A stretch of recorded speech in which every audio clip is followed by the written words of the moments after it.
મારી ભાભી સવિતા મારા ભાઈની સાથે લગ્ન કરીને આવી ત્યારે ઘરમાં એક નવી ખુશી આવી ગઈ હતી. હું તે સમયે ફક્ત 17 વર્ષનો હતો. મારા ભાઈ કરતાં હું 10 વર્ષ નાનો હતો. ભાભી ખૂબ સરળ, સુંદર અને સ્માર્ટ હતી.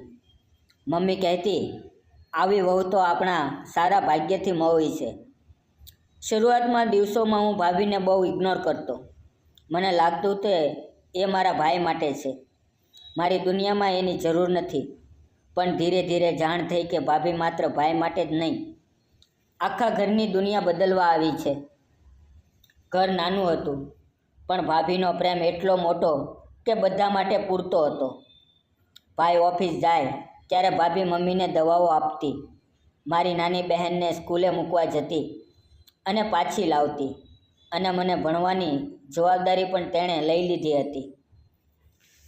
મને ગણિત બહુ મુશ્કેલ લાગતું. ભાભી રોજ રાત્રે મારી પાસે બેસીને સમજાવતી.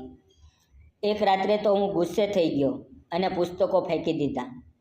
ભાભી શાંતિથી બોલી, દીપ, તારી અંદર શક્તિ છે, બસ પોતાને ઓળખવાની જરૂર છે. એ એક વાક્ય મારા દિલમાં છપાઈ ગયું. એ રાતથી ભાભી ફક્ત ભાભીના નહીં, એમ લાગ્યું કે એ મારા જીવનનો એક માર્ગદર્શક છે. જ્યારે મેં સ્કૂલના એક ઇવેન્ટમાં આપેલા વક્તવ્ય પર સ્ટેજ પર લોકો તાળી વાગી ત્યારે જોઈ શક્યો કે ભાભીની આંખમાં પણ ગૌરવ છે. ભાઈ તો હંમેશા વ્યસ્ત રહેતા, પણ ભાભી દરેક પડકાર પાછળ મારી સાથે ઊભી રહેતી. પણ બધું હંમેશા સરળ નથી હોતું. ઘરમાં વાતાવરણ બદલાવા લાગ્યું. ભાઈની ઓફિસના કામમાં વધારે દબાણ આવ્યું. એ હવે ઘેર મોડું આવવા લાગ્યા. ભાભી પોતે પણ બધું સંભાળતી રહી, પણ હું જોઈ શકતો હતો કે એના ચહેરાની શાંતિ પાછળ એક તણાવ છુપાયેલો હતો. એક રાત્રે હું પાણી પીવા ઉઠ્યો ત્યારે જોયું કે ભાભી રડતી હતી. એ પપ્પાના ફોટા સામે બેસીને વાતો કરતી હતી. તમે હોત તો કહેત. હું ચૂપચાપ ઊભો રહ્યો. એણે જોયું અને કહ્યું, દીપ, તું આવી ગયો? માફ કરજે. મારા મનમાં અસહ્ય લાગ્યું.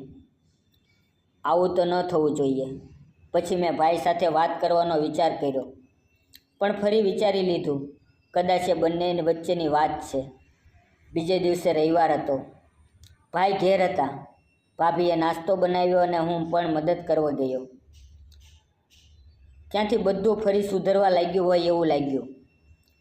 પણ એક સોમવારની રાત હતી. હંમેશા ભાભી ઘરની દરેક લાઇટ બંધ કરી પછી સૂઈ જતી, પણ એ રાત્રે હું જોઉં છું તો એ ઘરમાં નથી. મેં આખું ઘર ચેક કર્યું, પછી સ્ટોર રૂમ તરફ ગયો. અંદરથી ધીમી વાતો અને કોઈ શ્વાસના અવાજો આવતા હતા. મારું દિલ ધબકવા લાગ્યું. દરવાજો ધીરે ધીરે ખોલ્યો અને અંદર જે જોયું એ જોઈને હું હચમચી ગયો. અંદર ભાભી ભાઈની વાટ જોઈને બેઠી હતી. ભાઈના કપડાં, દવાઓ અને એક નાનો કાગળ જેમાં લખ્યું હતું, મારે તને પાછા મેળવવા છે. ભાઈ થોડા દિવસથી અલગ રૂમમાં સૂતા હતા. તેમની વચ્ચે વાતચીત થતી નહોતી. ભાભી ભાઈ માટે દર સોમવાર ભગવાનને માનતા રાખતી. એ ભાઈ માટે વ્રત રાખતી અને સ્ટોર રૂમમાં એકાંતમાં તેમના માટે પ્રાર્થના કરતી. મારા પગ નીચે જમીન ન રહી. મેં મારી જાત પર શરમ આવી. શંકાએ મારું મન ખાઈ લીધું હતું. ભાભી મને જોઈને થથરાઈ ગઈ. એણે પૂછ્યું, તારે કંઈ કામ હતું દીપ? હું ઢળી પડ્યો. માફ કરજો ભાભી, મને ખોટું લાગ્યું. એ ઊભી થઈ અને કહે, તું સમજદાર છે દીપ. આજે નહીં તો કાલે સાચું જાણવા મળ્યું હોત. આ ઘટના પછી મેં શીખ્યું, વિશ્વાસ જ દરેક સંબંધની દોરી છે. ભાઈ અને ભાભી ફરીથી નજીક આવ્યા. હું હવે એમનું ગૌરવ છું.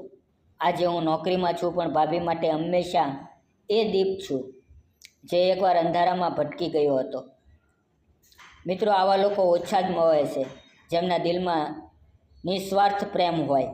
જો તમને કહાની ગમી હોય તો લાઈક કરો, કોમેન્ટમાં જણાવો કે તમારું મન ક્યાં સ્પર્શ્યું, અને ચેનલ સબસ્ક્રાઈબ કરવાનું ન ભૂલતા. ધન્યવાદ મિત્રો.